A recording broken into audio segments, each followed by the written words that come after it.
તો હું નિવેદન કરીશ સિદ્ધેશ્વર પ્રભુ જે અમારા વિશેષ મારા એડવાઇઝર તરીકેના રૂપમાં છે, ત્યારે પણ જીવનમાં કંઈક આધ્યાત્મિક ઉલઝનો આવે તો બહુ સુંદર અમને શિક્ષા આપે છે, અને સાથે સાથે પ્રભુપાદજીની વાણી કંઈક બોલતા હોય તો એમાં પણ ખૂબ સુંદર ઉપદેશ આપે, અને પ્રભુપાદજીના પ્રચાર કરવા માટે જે કંઈક લેખિત रूप में આપણે કંઈક આપતા હોય तो उनमें भी प्रभु जी का सजेशन रहता है। वास्तव में एक गुरु है, हमारा एडवाइजर गुरु है हमारा। तो थैंक यू सिद्धेश्वर, तमारो अमूल्य समय आपो, बे शब्द प्रभुपाद जी की शिक्षाओ। जय श्री प्रभुपाद। बहुत बहुत धन्यवाद हर्ष गोविंद प्रभु जी, आपने अपनी बहुत ही नम्र भाषा में प्रभुपाद जी के बारे में बहुत कुछ बताया। क्षमा चाहता हूँ, मुझे आपको समय बताना पड़ा। मैं एक प्रभुपाद जी का एक सेंटेंस प्रभुपाद जी बोल रहे, मैं आपको सुनाना चाहता हूँ, अगर अभी प्ले हो सकता है तो।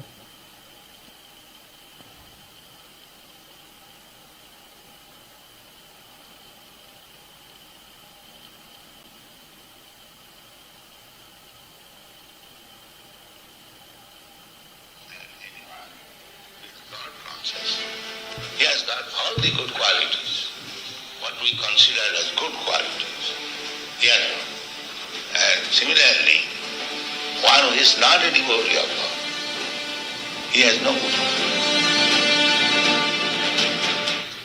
ये एक सुने और एक मैं सुनाना चाहता हूँ।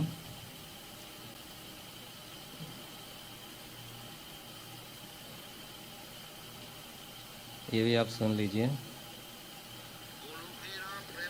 नहीं, ये भी नहीं। प्रभुपाद जी के आवाज़ में आपने जो सुना और जो मैं सुनाना चाहता, प्रभुपाद बोलते हैं कि I want one disciple who can follow my instruction, I don't want millions. इसका अर्थ है, प्रभुपाद जी कहते मैं एक शिष्य चाहता हूँ जो मेरी सूचनाओं का पालन कर सके, मुझे लाखों शिष्यों की ज़रूरत नहीं है। प्रभुपाद जी बताते हैं कि a devotee should have all good qualities, और नॉन डिवोटीज जो होते हैं उनके पास गुड क्वालिटी नहीं होती है। जो गॉड कॉन्शियस यानी कृष्णा कॉन्शियस होते हैं उनके पास सारी अच्छी क्वालिटीज होती है, और जो कृष्ण भावनामय नहीं होते हैं उनके पास अच्छी क्वालिटी नहीं होती है। प्रभुपाद जी इस्कॉन की जब स्थापना किया और भक्तों के शिष्यों के प्रति जब प्रभुपाद जी बताते रहते थे, प्रभुपाद ने 4 सिद्धांत बताए। आज मूर्तिमान प्रभु जी ने बहुत अच्छा विषय दिया है, प्रभुपाद जी की शिक्षाएं। ये बहुत विस्तृत विषय है, और शायद इस संसार में इस भवाटवी को पार करने के लिए ये विषय पर जितना गहन चिंतन हो इतना ही सब जीवों का कल्याण होगा। प्रभुपाद जी बताते हैं कि बुक्स आर द बेसिस, जो 4 पिलर बताए प्रभुपाद ने, books are the basis.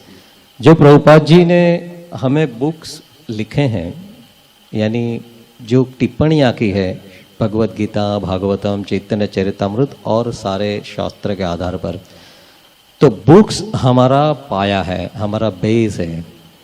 Prabhupada ji बताते हैं second, purity is the force, यानी हमारी जो शुद्धता है वही हमारी ताकत है। प्रभुपाद जी बताते हैं कि प्रीचिंग इज द एसेंस, जो हम प्रचार करते हैं वही सार है।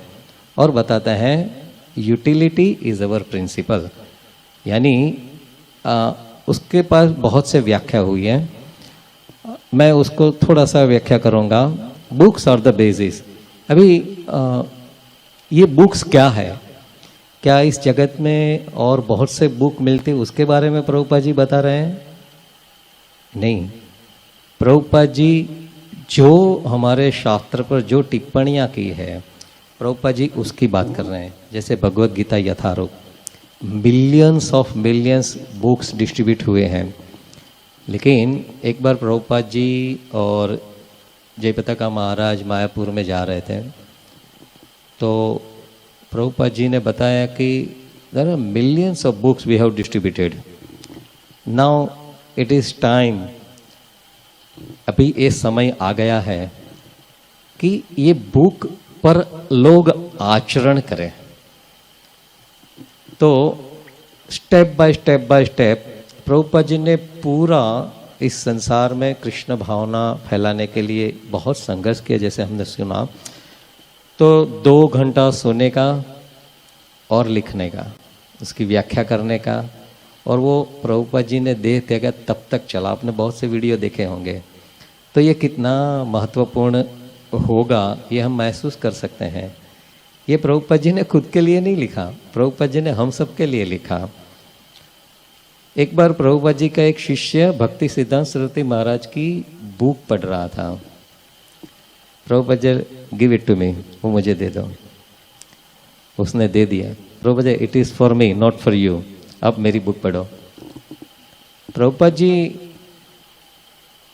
का जो ब्रॉड सेंस था, मैं था शब्द बोलना मुझे उचित नहीं लगता है, क्योंकि प्रभुपाद जी ऑलरेडी है।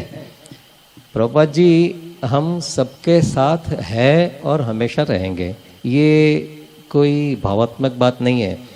एक बार भक्ति चारू स्वामी महाराज यहाँ आते रहते थे, तो उन्होंने अपने लेक्चर में बोला कि प्रभुपाद जी शक्ति आवेश अवतार थे। तो मैं थोड़ा अटपटा हूँ, तो मैं लेक्चर के बाद महाराज को बोला कि महाराज ये हमारी जो सोच है, क्योंकि प्रभुपाद जी ने बताया, जैसे वेद व्यास जी शक्ति आवेश अवतार, ऐसे शास्त्र में कई जगह लिखा है। तो ये प्रभुपाद जी के बारे में ये हमारे भावात्मक बातें हैं कि कैसे है? तो भक्ति चारू महाराज मेरे कंधे पर हाथ रख के बोले कि no no, Prabhupada himself told, Prabhupada खुद बताए हैं, he is empowered soul. Prabhupada ji भगवान के द्वारा भेजे गए हैं, और अभी तो कई जगह साबित हो गया है, जैसे हमारे आचार्यों ने भी घोषणा की थी। तो ये प्रभुपाद जी ने जो शिक्षाएं दिया है वो हमारे जीवन में बहुत महत्वपूर्ण है। ये बुक्स आर द बेसिस। अगर हम बुक्स के बाहर गए तो लक्ष्मण रेखा से बाहर निकल जाएंगे। और ये ऐसा नहीं है कि ये बहुत छोटा सा सर्कल है, नहीं, ये तो विशाल समुद्र से भी ज़्यादा है। अगर मैं मेरी बात करता हूँ, मुझे लगता है कि मैं बहुत अच्छा अभ्यास करता हूँ, बहुत बुक पढ़ता हूँ, बहुत लेक्चर सुनता हूँ, मुझे ऐसा लगता है।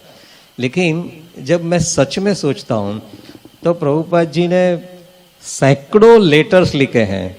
वो 3 दलदर ग्रंथ में हमारे जीबीसी ने उसको कंबाइन किया है। प्रभुपाद जी ने इतने बुक्स लिखे हैं, प्रभुपाद जी इतने लेक्चर्स हैं, प्रभुपाद जी इतने क्वेश्चन आंसर रूम कॉन्वर्सेशन है। मुझे कभी मैं पूछता हूँ अपने आप को, क्या प्रभुपाद जी जितना बोले, जितना लिखे, जितना वो सब मैंने क्या सुन लिया? नहीं, ये पूरा नहीं हो रहा है। तो फिर और सुनने की और कुछ पढ़ने की ज़्यादा आवश्यकता नहीं है। अगर हम इस चीज़ को समझ लें कि हर चीज़ प्रभुपाद ने हमें बता दिया है, तो मुझे नहीं लगता है कि कोई इधर उधर भटक सकता है। अभी कभी कभी हमारे छोटे दिमाग में बात आती है कि प्रभुपाद जी के हम सुनते हैं कि बहुत बड़े वरिष्ठ सन्यासी भी फॉल डाउन हो गए। तो हमारे यहाँ भक्त लोग कभी आते रहते हैं, तो हम बातें करते हैं। तो उन्होंने बहुत सुंदर बात बताया कि ऐसा हो ही नहीं सकता। बोला प्रभुपाद जी के जो फॉलोवर है वो फॉल डाउन हो ही नहीं सकते। तो मैंने बोला ऐसा है, इतिहास है हमारा। तो बोला नहीं, प्रभुपाद जी बताए बेसिक। प्रभुपाद जी बताए कि आप, मैंने जो सूचना दी है, बेसिक सिद्धांत जो बताए उसका भी पालन करोगे, आपका विकास चौकस है, आपका प्रोग्रेस हो गया है। 4 सिद्धांत में से एक अगर आपने डाउन कर दिया, अगर आप 4 नियमों में से एक नियम भंग कर दिया, तो बेसिक प्रिंसिपल है जो प्रभुपाद ने शिक्षा दिया। हम कितने भी वरिष्ठ वैष्णव बन गए या हमारा नामना बहुत बड़ा हो गया, लेकिन वो 4 सिद्धांत में हमने थोड़ा कमजोर पड़ गए।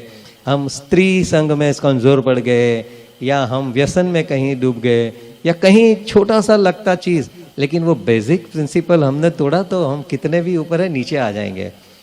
तो प्रभुपाद जी के जो सच्चे फॉलोवर है कभी फॉल डाउन नहीं हो सकते हैं।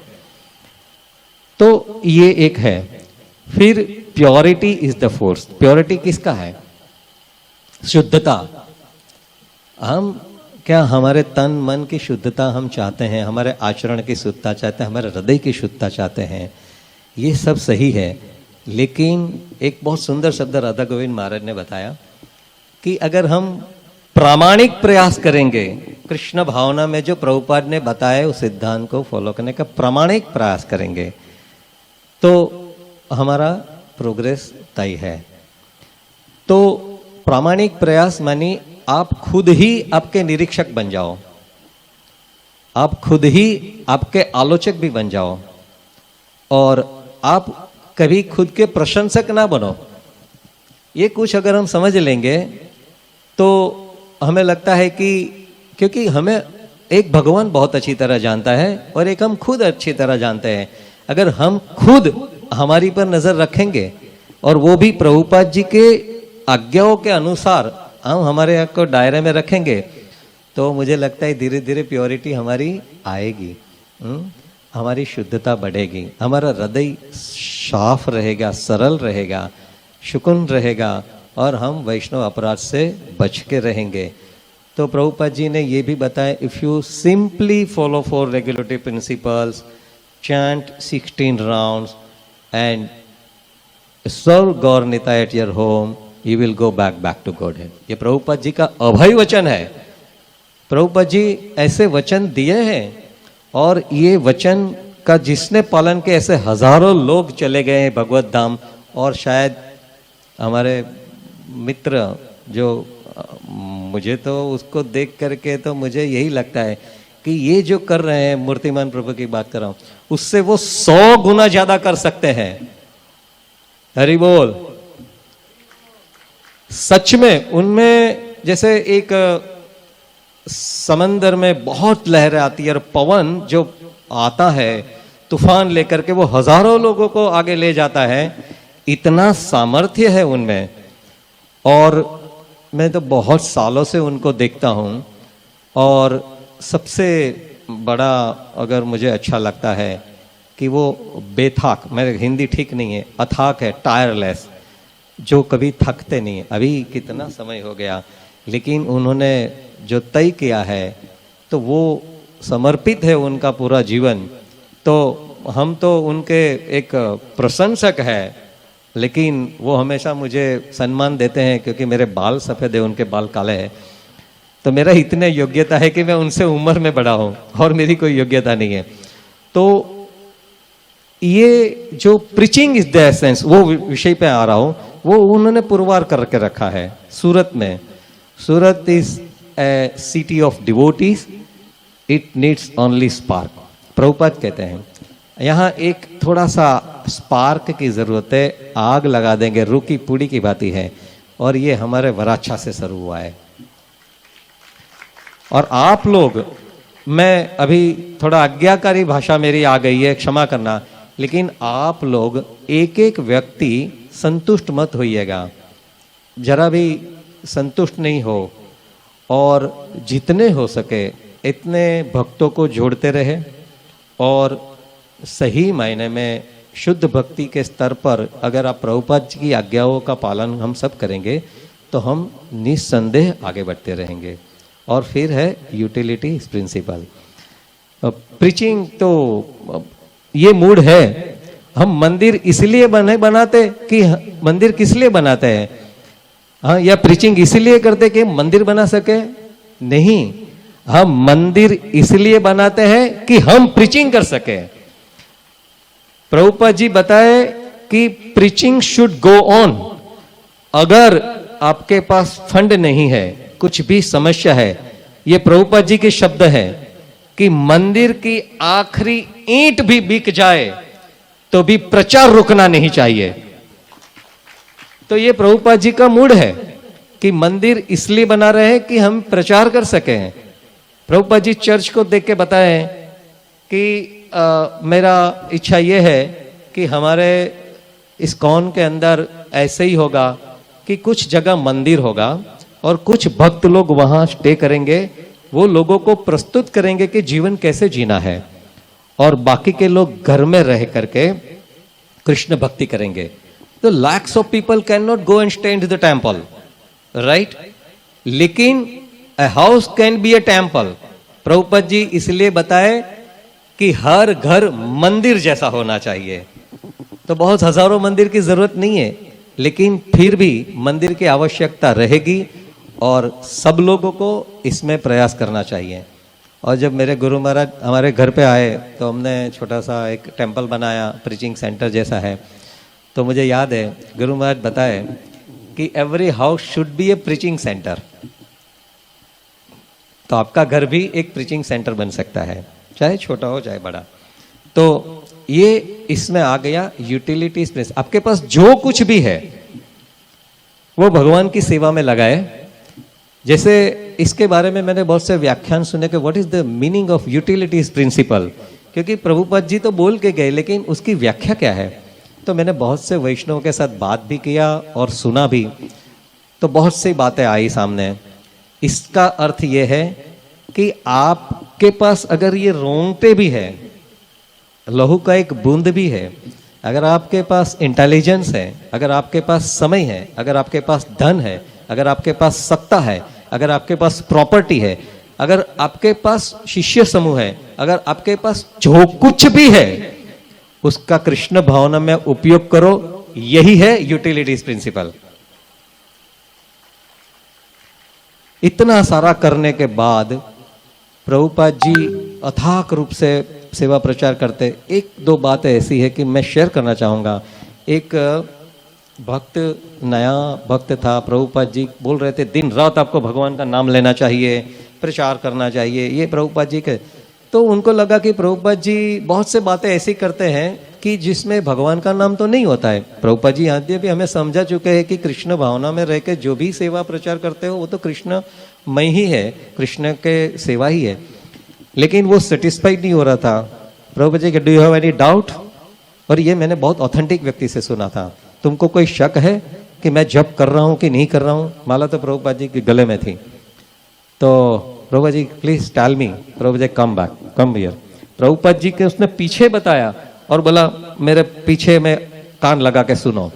तो वो भक्त ने प्रभुपाद जी की पीठ पे कान लगाया, वो सुन रहा था हरे कृष्ण कृष्ण कृष्ण हरे हरे, हरे राम हरे राम। ओ वो सरप्राइज। बोला क्या हुआ? बोला प्रभुपाद जी का रोम रोम में कृष्ण का नाम निकल रहा है। तो ये हमारे आचार्य है, ये कोई साधारण व्यक्ति नहीं है। उनकी शिक्षा अगर इसमें हमने थोड़ा सा ग्रहण कर लिया, थोड़ा सा, तो मुझे लगता है कि ये हमारे जीवन का सर्वोच्च आनंद होगा, सर्वोच्च कार्य होगा। और प्रभुपाद जी की बहुत से बातें ऐसी है कि अगर सुन लेंगे तो दंग रह जाएंगे। प्रभुपाद जी का बहिर्मुखी व्यक्तित्व है। प्रभुपाद जी आपको बोलेंगे आप विग्रह की सेवा करो, अच्छी तरह अब भगवत धाम जाओगे, ये प्रभुपाद जी बताएं। फिर एक शिष्य बोला कि प्रभुपाद जी मेरे छोटे 2-3 साल के बच्चे हैं, वो मुझे बहुत डिस्टर्ब करते हैं, मुझे लगता है कि मैं वो छोड़ के बहुत भगवान की सेवा में ही लग जाऊं। और वो बहुत अच्छे पुजारी थे। तब प्रभुपाद जी उसको बुलाया। प्रभुपाद जी बोला कल से तुम ये सेवा बंद कर दो, विग्रह की सेवा। वो बोला क्यों? बोला तुम्हारे लिए विग्रह तुम्हारे बच्चे हैं। तो प्रभुपाद जी इम्प्रैक्टिकल बातें नहीं करते थे। एक गृहस्थ कपल गया प्रभुपाद जी के पास, वो उसकी माता से मतलब वाइफ से अनुमति लिया कि वो सन्यास ले तो मुझे प्रॉब्लम नहीं है। तो प्रभुपाद जी बोला यू वांट टू टेक सन्यास? बोला हाँ प्रभुपाद जी। बोला यू आर ऑलरेडी सन्यासी? अरे वो तो व्हाइट शस्त्र में है, हमारे मूर्तिमान प्रभु जैसे। बोला व्हाइट, तुम क्या कर रहे हो? वो क्या बोल रहे प्रभुपाद जी मैं सन्यासी हूँ। बोला यू आर ऑलरेडी सन्यासी, आपने पूरा समय जीवन अपने प्रभुपाद जी सेवा में दिया है, यू बी हियर, आपको फ्रंट करने की जरूरत नहीं है। आप अपनी पत्नी के साथ रहो वानप्रस्थ में और भगवान की सेवा करो। ये प्रभुपाद जी का अंडरस्टैंडिंग है, वो हमें समझना है। तो प्रभुपाद जी बोला you need not to become a सन्यासी और ब्रह्मचारी और गृहस्थी, उसका फोकस नहीं है। प्रभुपाद जी ने एक सेंटेंस में समझा दिया था उनकी शिक्षा में, you should become a good devotee of Krishna, that is your goal. ये सब डिग्री है, उपाधि है। तो ये सब हमको समझना चाहिए, हमें जरा भी कंफ्यूजन नहीं होना चाहिए। और जब भी कन्फ्यूज़न है आप वरिष्ठ वैष्णवों से बातचीत करें, डिस्कस करें, आपको ज़रूर हल मिल जाएगा। और मैं मेरी वाणी को विराम देता हूँ। मुझे लगता है कि मेरी नींद उड़ गई। मूर्तिमान प्रभु को धन्यवाद और जो भी वैष्णव यहाँ बैठे हैं उस सबको मेरा प्रणाम। आप लोग ने मुझे सुना, आपका बहुत बहुत धन्यवाद। हरे कृष्ण, जय श्रील प्रभुपाद। हरे कृष्ण। धन्यवाद સિદ્ધેશ્વર ગૌર પ્રભુ, જેમણે સુંદર પ્રભુપાજીના બહુ અદ્ભુત વાત કરી છે અને ખૂબ અનુભવી છે પ્રભુજી, એક્સપિરિયન્સ છે એમની પાસે અને બોલવાની કળા પણ બહુ સુંદર છે। તો હું નિવેદન કરીશ કે વારંવાર મંદિરે આવતા રહે, પ્રવચન આપતા રહે, માર્ગદર્શન દેતા રહે અને અમને પણ ભક્તિમાં ધક્કો દેતા રહે।